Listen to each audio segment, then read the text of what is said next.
में अगर एपी में टर्म्स होंगे तो डिफरेंस तो सेम होगा ना, कॉमन डिफरेंस। तो इसका मतलब x प्लस 8 में से अगर हम 2x माइनस करें और 3x प्लस 1 में से x प्लस 8 माइनस करें तो दोनों वैल्यू सेम हो जाएंगी कि नहीं हो जाएंगी? क्या कहते हो? तो इसका मतलब 8 minus X is equal to 2x minus 7 होगा। बोलो भाई, यस सर।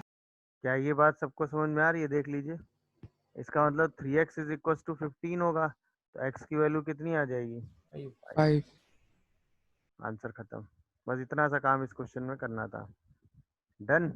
चलिए आगे बढ़िए। nth टर्म जो है किसी भी एपी का दिया हुआ है tn, that is 2n minus 1। ये देखते ही हमको ये पता चलेगा कि अगर tn a n plus b होता है तो याद है उसका कॉमन डिफरेंस क्या होता है? a, और उसका फर्स्ट टर्म क्या होता है? ए प्लस बी। b। ए प्लस अगर tn की वैल्यू ये है तो कॉमन डिफरेंस कितना मिल गया? 2। फर्स्ट टर्म कितना मिल गया? 1। और हमें सम ऑफ n टर्म्स निकालना है, तुरंत तो फॉर्मूला लगा देंगे, n by two 2a plus n minus 1 into D.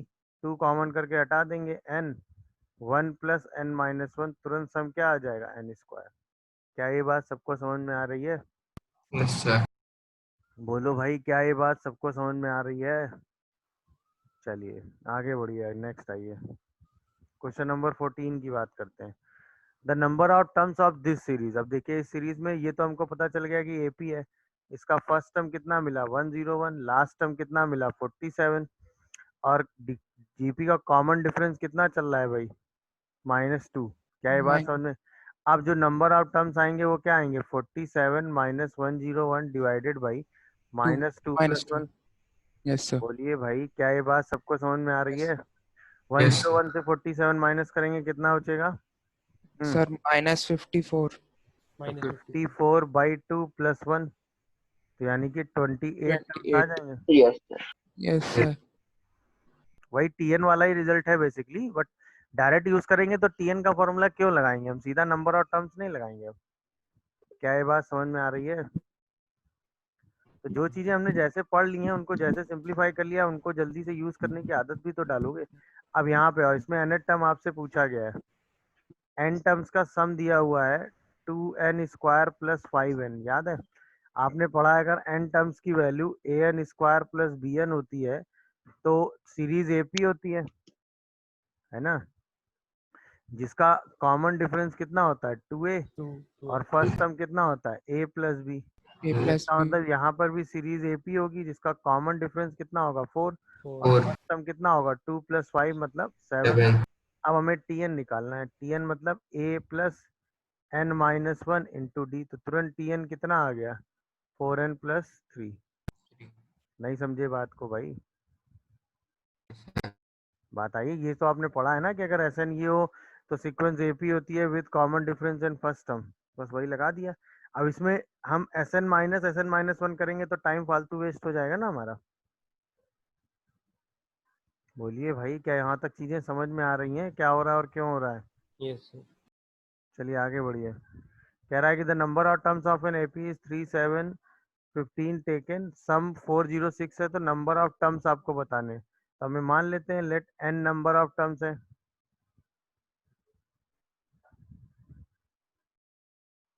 अच्छा, एपी का फर्स्ट टर्म हमें 3 दिया हुआ है, एपी का कॉमन डिफरेंस हमें 4 दिया हुआ है, तो अगर हम फर्स्ट एन टर्म्स का सम निकालेंगे तो कितना आ जाएगा? बोलो भाई। n by two 2a plus n minus 1 into D. क्या मैं सही लिख रहा हूँ? Yes sir. Yes sir. तो यस इसी को सर। हम n into 3 plus n minus 1 लिख सकते हैं। तो क्या यही सम n इंटू n प्लस 2 हो गया? बताओ मुझे। अरे यस बोलो। सर। तो यस इसका सर। मतलब n स्क्वायर प्लस 2n की वैल्यू किसके बराबर हमने करनी है? 406 और ओके सर। 406 के। क्या ये बात सबको समझ में आ रही है? बोलिए। देख लो, कोई कंफ्यूजन हो तो बताओ मुझे। कुछ गड़बड़ कर दिया मैंने।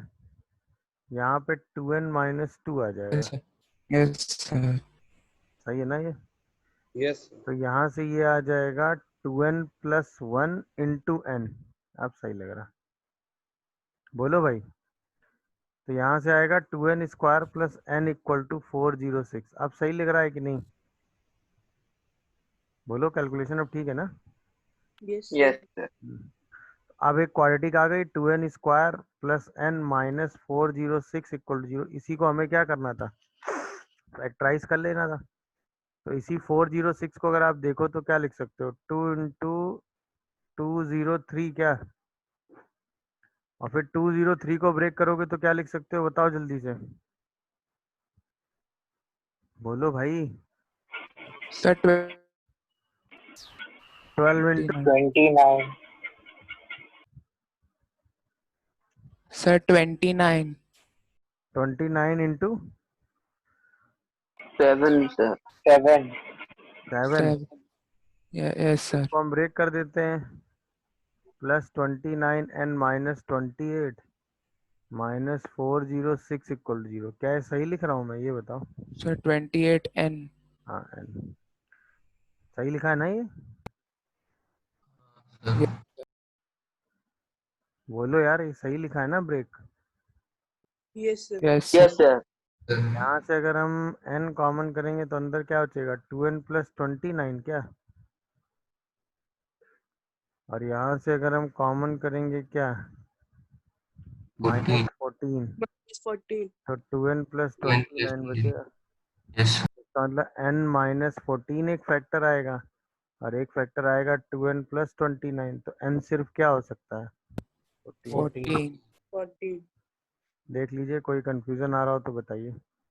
डन हो गया भाई, चलिए आगे बढ़िए, खत्म हो गया इधर, नहीं एक बचा। अब आइए 23।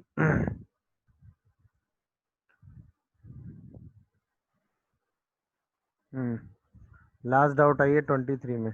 तो इसमें कह रहा है कि ये जो टर्म्स हैं a1 a2 a3 से लेके an प्लस 1, ये सारे टर्म्स किस में हैं भाई, AP में। तो अगर AP में है तो a2 minus a1, a3 minus a2 से लेके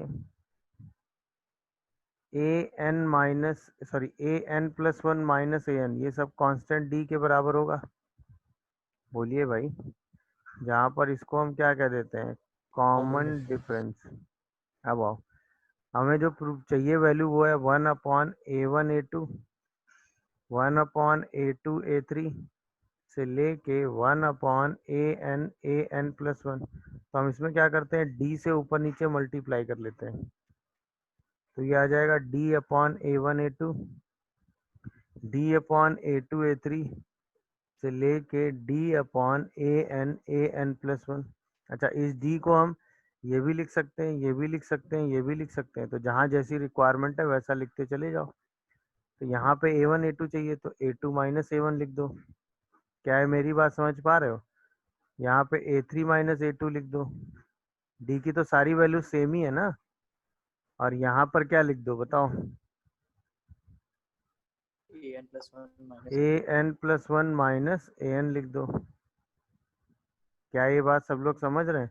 अब इसको ब्रेक कर दो, तो 1/d ऐसे ही रहने दो। ये हो जाएगा 1/an minus 1/a2, 1/a2 minus 1/a3। ऐसे करते करते लास्ट वाला टर्म क्या आएगा, 1/an अपॉन 1/an प्लस 1। तो अल्टरनेट टर्म्स आपको क्या दिख रहे हैं, कैंसिल होते हुए दिख रहे हैं।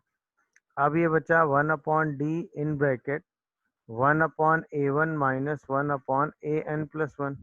तो इसको हम क्या लिख सकते हैं, d a1 an प्लस 1। अगर हम एलसीएम ले तो यहाँ बचेगा an प्लस 1 और a1। अच्छा, आपने पढ़ा है कि इसका difference n plus 1 minus 1 into D के बराबर आएगा, और ये d ऑलरेडी है ही a1 an प्लस 1। d से ये वाला d क्या हुआ, कैंसिल। तो क्या ये n/a1 an प्लस 1 आ गया। नहीं समझे मेरी बात, दिखा भाई पूरा प्रो। कोई कंफ्यूजन आ रहा हो तो बताइए, बोलिए भाई। तो आंसर आ गया n/a1 an प्लस 1।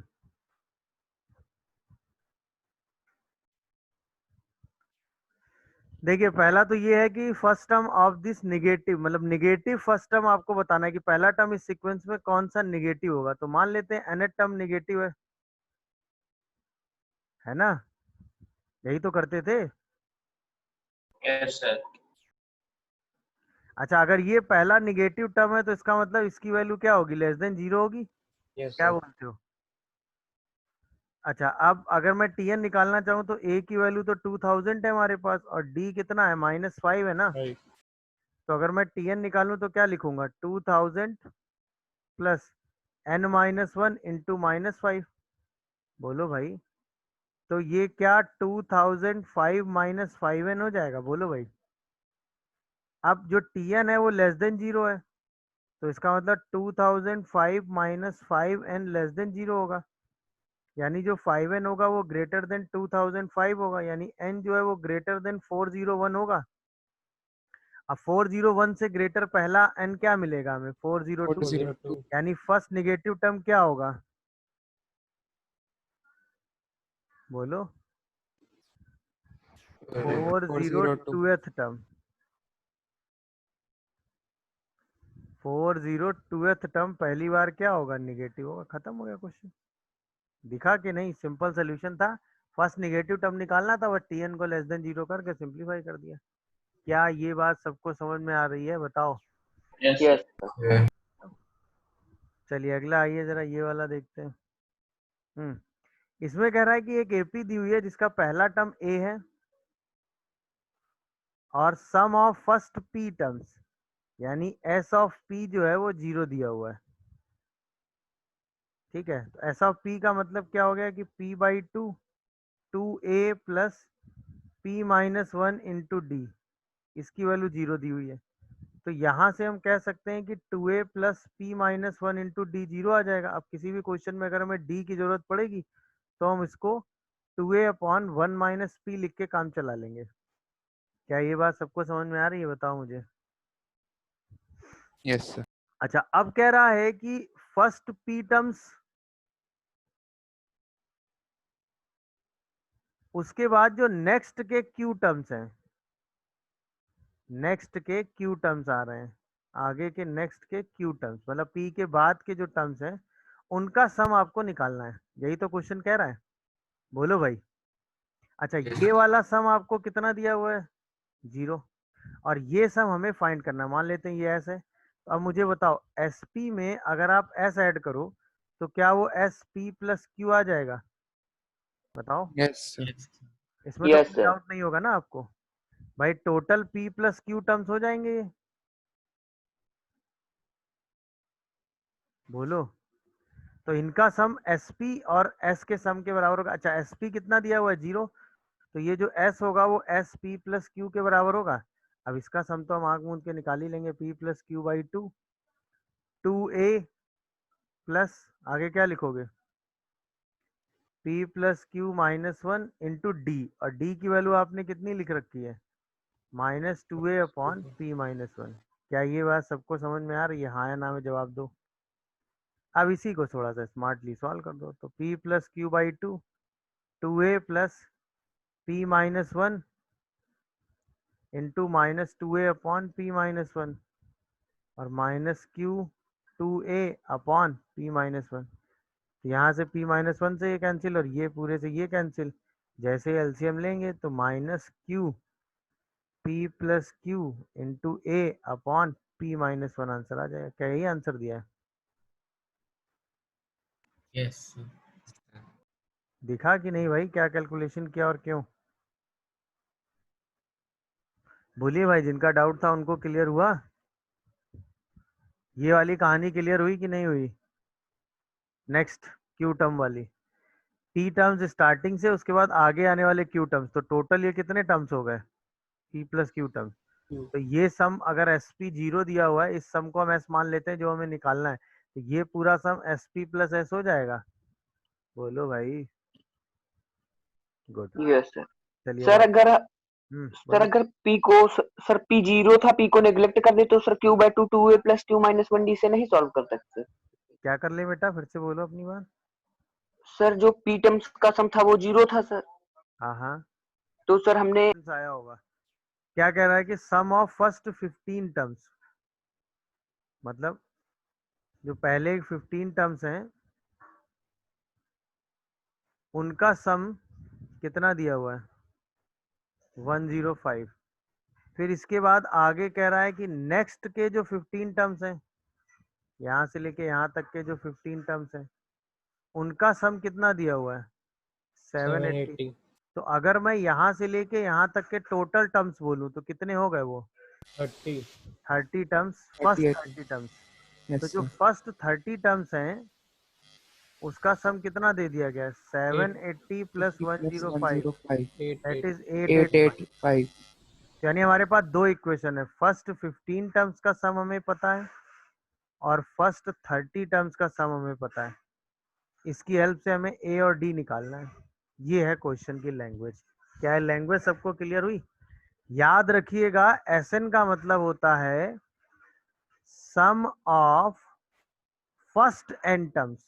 ये याद रखिएगा हमेशा। एसएन का मतलब सम ऑफ एन टर्म्स नहीं होता है, एसएन का मतलब होता है sum of first n terms. Clear है कि नहीं है भाई? तो बस अब तो क्वेश्चन खत्म हो गया ना। ए को हम क्या कह दें फर्स्ट टर्म, बोलो भाई, और डी को हम क्या कह दें कॉमन डिफरेंस। ए और डी ही निकाल लें। तो पहली इक्वेशन क्या बन गई बोलो जल्दी से, that is 15/2 2a plus 14d। क्या बोलते हो भाई 105। तो यहाँ से पहली इक्वेशन मेरे हिसाब से आ गई 2a plus 14d is equal to 14। क्या yes sir देख लो आराम से, अरे बोलो yes sir यार, yes sir yes sir यही आ रही है। yes sir yes sir यही है S30 क्या दिया हुआ है 30/2 2a प्लस 29d है क्या, दैट इज 885। अरे हाँ बोलो। yes sir तो सेकंड इक्वेशन क्या बनेगी बताओ? 2a plus 2a plus 29d is equal to 29d is 59 equal to 59 2a plus 29d क्या बन रही है 2a plus 29d equal to 59 59 59 59 59। yes sir sir बस दोनों को सॉल्व करके ए निकाल लो। ए कितना आ रहा है, पहले डी निकालो। डी कितना आ रहा है sir 3 3 और ए 3 कितना आ रहा है? sir minus minus 14 14 ए और डी आ गया तो फर्स्ट थ्री टर्म निकाल लोगे कि नहीं? yes sir yes ए आ जाएगा डी आ जाएगा तो फर्स्ट क्लास में इस टाइप का क्वेश्चन। भाई दो एपी दी हुई हैं, टू अर्थमेटिक प्रोग्रेशन है। तो मान लेते हैं फर्स्ट एपी, वो A1 उसका क्या है फर्स्ट टर्म और D1 उसका क्या है कॉमन डिफरेंस। ऐसे हम सेकंड एपी मान लेते हैं, A1 उसका क्या A2 उसका क्या है फर्स्ट टर्म और D2 उसका क्या मान लेते हैं कॉमन डिफरेंस। तो अब बताओ मुझे क्या दिया हुआ है, दोनों के n टर्म्स के सम का रेशियो दिया हुआ है। तो इसका मतलब n/2 2a1 plus n-1 into D1 by n/2 2a2 plus n-1 into D2। n/2 cancel, ये बचेगा a1 plus n-1/2 into D1 और ये बचेगा a2 plus n-1/2 into D2। अब हमें क्या चाहिए आपको ये बताओ, ये कितना दिया हुआ है ये ratio 3n plus 8 upon 7n plus 15। ये बॉक्स सर हमारे पास आ गया। हाँ बेटा, सर हम डायरेक्टली 2n-1 नहीं रख सकते उसमें हाँ वही वही करेंगे, बट हमें टीएन नहीं निकालना है ना। हम टीएन निकाल के अपना टाइम वेस्ट क्यों करेंगे? सर नहीं मैं कह रहा था डायरेक्टली 2n-1 रख दे तो उनका रेशियो आ जाएगा तो टीएन का रेशियो आ जाएगा, वही 2n रखेंगे अब हम। यस सर अब हमें T12 कॉन्सेप्ट तो वही लगाना है। मतलब अगर आप डायरेक्ट कॉन्सेप्ट सीख गए हैं तो वो तो अच्छी बात है ना, तो डायरेक्ट आप रख के आंसर लिख देंगे हाँ या ना। ये तो मैं उनके लिए बता रहा हूँ जो अभी इसको दोबारा समझ रहे हैं। अब हमें यहाँ पे क्या चाहिए 11 चाहिए, किसकी जगह 11 चाहिए भाई n-1। minus 1/2 n-1/2 की जगह अगर 11 रखेंगे तो n की जगह हम क्या रखने वाले हैं बताओ? 23 तो बस यहाँ पे हम n को क्या रख दें 23 पुट कर दें। नहीं समझिए कहाँ से आया? तो बस इस रिलेशन में n को क्या पुट कर दो 23, वही 2n-1। तो ये बन जाएगा A1 प्लस 11 D1 और ये बन जाएगा A2 प्लस 11 D2 और ये क्या बन जाएगा 3 into 23 plus 1 upon 7 into 23 plus 15। इसी को सिंप्लीफाई करेंगे, आंसर क्या आ रहा है बोलो? 77 by सर 8 प्लस 176. होगा 77 बाई 176. 176। देख लीजिए, 7/16। इसी को हम लिख सकते हैं 11 से डिवाइड करके 7/16। समझ में आया कि नहीं? तो बस इन्हीं दोनों के ये 11 के बराबर करना है, बस ये कॉन्सेप्ट है। तो वही इस n की जगह हमने क्या रख देना है 2n-1, तो हमें tn का रेशियो मिल जाता है। याद आया? ये रिजल्ट मैंने बताया भी था, याद आया कि नहीं? अगर हमें Sn बाई Sn डैश पता है और हमें Tn बाई Tn डैश चाहिए, तो यहाँ से यहाँ जाने में हम क्या करते हैं, n को किससे रिप्लेस कर देते हैं 2n-1। याद आया? अगर हमें सम का रेशियो पता है और हमें टर्म का रेशियो निकालना है, तो ये कॉन्सेप्ट था। दिखा कि नहीं भाई कॉन्सेप्ट? ये लिखा है ना आपने, अगर हमें Sn बाई Sn डैश पता है और उसकी हेल्प से Tn बाई Tn डैश निकालना है, तो हम n की जगह क्या रख दें 2n-1, तो घूम के वही बात आ जाती है।